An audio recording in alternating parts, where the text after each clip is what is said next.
it's a practice apathy. You have to continue to build on those skills over time, and I think it's where a lot of the younger generation and demographic who really want success miss it.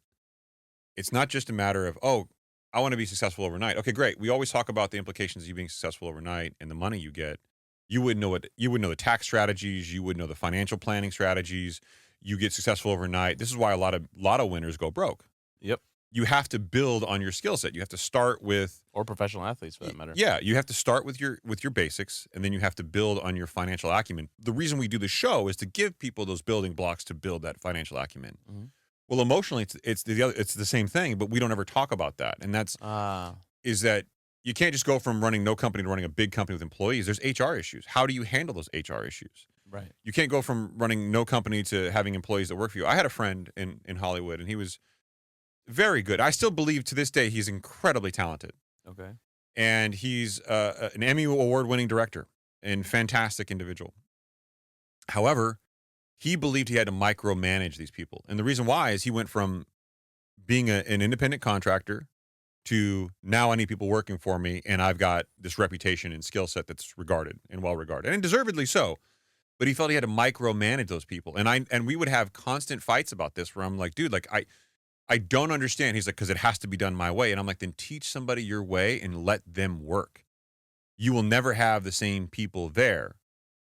And he had this churn and burn mentality. And I kept trying to tell him, like, dude, you're looking at these people transactionally. You should be looking at them relationship focused, right? Mm-hmm. But I only knew that because I had grown up in the company as somebody who was doing the grunt work. Right.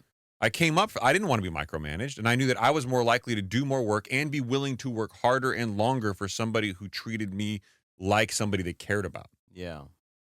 And I think there's a disconnect there when you talk about overnight success where you have to build the emotional stability to be able to handle these things, because here's the problem. And most people don't see this. And I'm not complaining. We all have this in our life because we don't, you might have it professionally in your business world, but you got it at home. Your kids might be sick. You might have existing plans. You might have relatives and family issues. You might have financial challenges. And all these things start to build on layers of stress and layers of stress and layers of stress.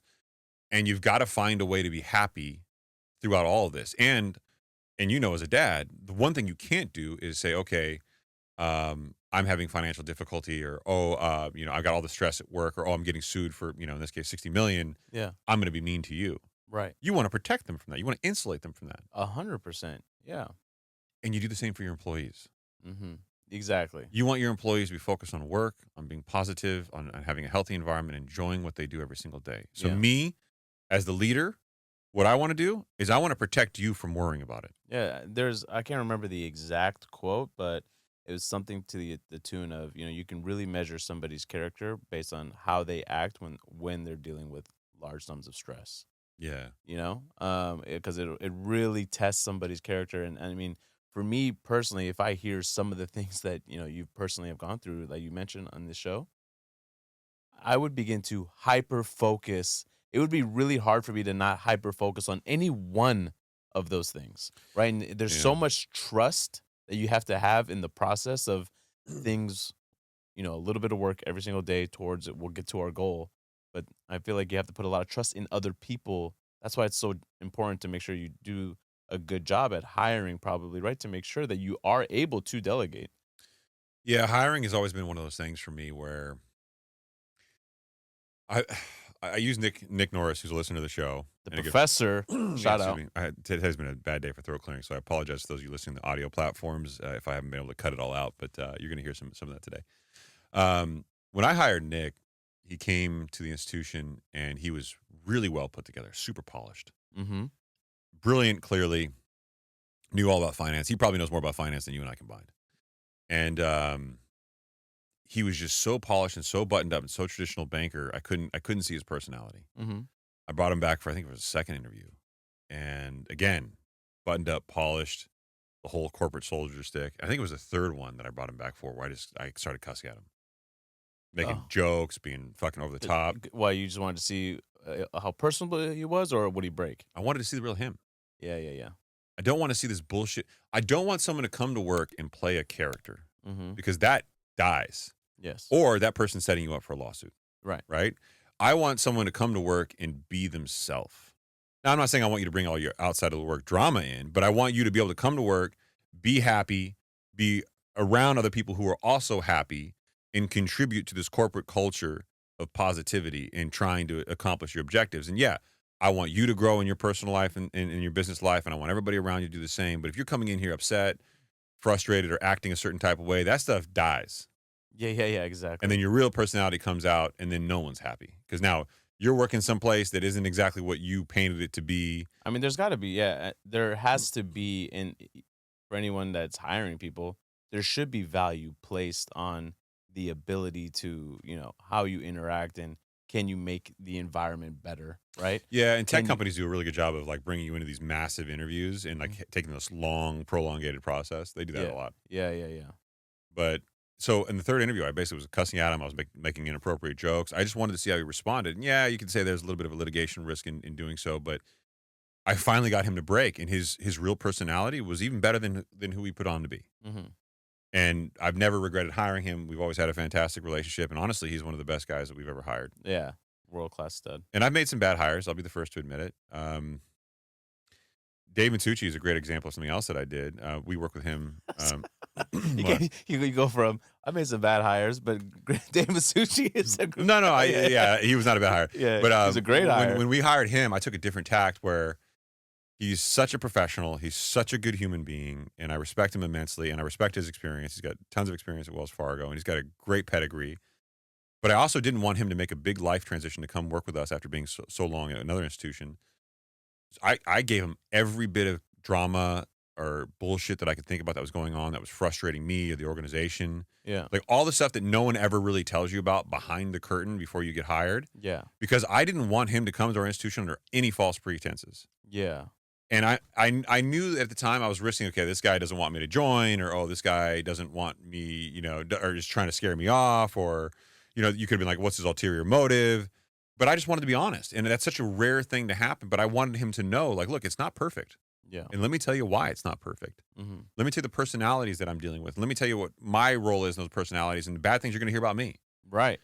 And I think I kind of left him shocked, but he joined the institution, and I'm elated that he is part of our team and he's part of us. But you got to take those tacks at some point in time because, again, going back to the emotional sensitivity and like building that up over time, I've always found that if you're honest with people up front about who you are and about what's really going on, they recognize your honesty later on. Right. But they're never going to recognize it on day one. Right. They're going to question it because people generally aren't forthcoming. I always appreciated the types of interviews where they would walk you around and introduce you to people. I don't like that. I personally do. You know why? Because I feel like it gives you it's another opportunity. It is. And It's I like that too. It's an opportunity for you to showcase how personable you can be. Yeah. You're meeting all these people. Don't just go around and take that opportunity. Be like, hi, my name is Saied. Nice to meet you. You get to know. Oh, what do you do? And then the person you're interviewing with is literally wanting to see how well you can collaborate with everybody else. Right? Yeah, and I get that. I did it in a different capacity at once, which really kind of slanted my perspective of it. I went up. I was at Robinhood, and I was up there, and they were showing me around. Their current corporate office still is the old Architectural Digest So dope building, which has like a courtyard in the center of it. It's basically this giant square. It's like a Mediterranean, Santa Barbara like building, but the center of it's kind of like this open courtyard, and it's really pretty. Right. But they walked me around to show me the facility, and it had like a yoga studio / workout space, had this huge free cafeteria space, all the tech features, and this is like right on the street from One Hacker Way, which is Facebook or Meta's headquarters. Right. So, but it was really cool to see people like on their laptop in the courtyard working in the sun. Yeah. To see the head of HR wearing jorts and like a t-shirt, and to see people. You got a better feel for the culture walking around the place. And this is where like I get this work from home aspect and that thing, it's all good. I'm not criticizing it, but for me, that tactile experience made me think this is a cool place to work. Like this is cool. Right. Right. But that type of culture can't just be implemented overnight. That's something that if your industry has been a certain kind of way, it needs to be slowly brought in.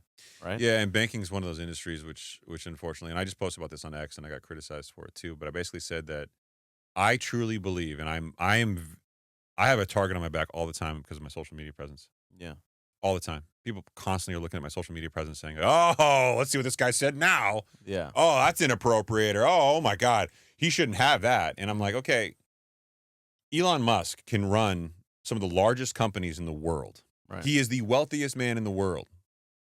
And he still posts on Twitter. Mind you, this guy is also one of the best gamers in the world. Right? I didn't know that. I saw that post. I didn't know that he was into gaming like that. Oh, yeah. He's like, I think he's now the number one. I can't remember what game he plays, but he's like the number one in the world now.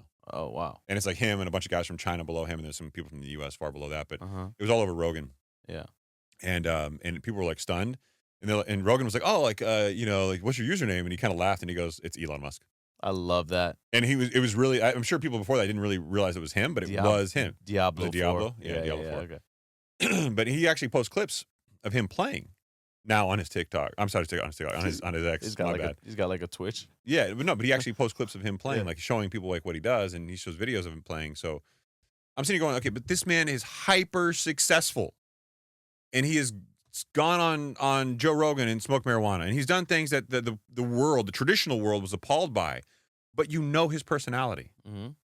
and if all this was, you can't question his dedication to the companies that he's tied to. You know he's dedicated to helping all of them grow. right, well, and he's got a financial interest in doing so, which people often ignore. Oh, is he the right man to run this company? Can you name someone better, please? I'll wait. Yeah. He just caught a fucking rocket that came down from space with a metal beam. Yeah. I mean, Right. come on. Yeah. And so we're sitting here.